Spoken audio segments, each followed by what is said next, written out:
Dimebag Darrell apparently had some very big plans to get Pantera back together in November of 2004. According to an interview with one of his closest friends, that man is Daryl Arnberger, who was a videographer for Pantera as well as Damageplan. He's also worked with a host of other bands. And he appeared on the Landry Audio podcast where he talked about the last time he saw Dimebag Darrell and what he told him in that last meeting. It's very, very fascinating.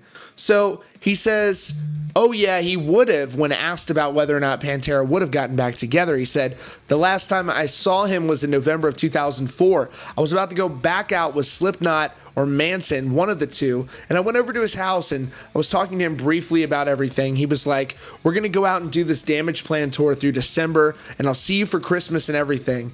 After that, we're going to have some new shit going on, and it's not going to be this. Whatever it takes, we're going to get these guys back together and do it right.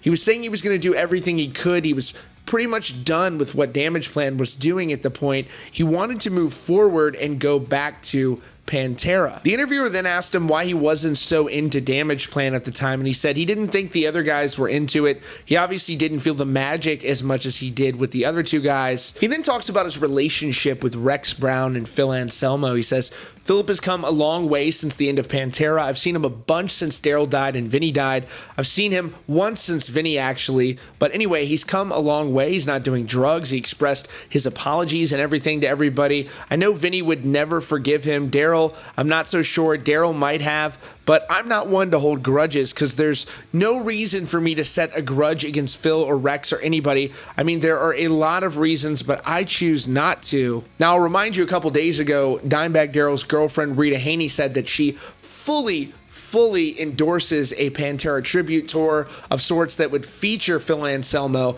Rex Brown, and presumably Zakk Wylde, and unsure of who would play the drums. She backed that emphatically and said that Dime was all about forgiveness. So she is a very reliable source, obviously, about how he would feel about that. But it would be very interesting had Dime not been taken from us, what could have been with Pantera, and if anybody could have gotten the band back together during those years, it would have been Dime.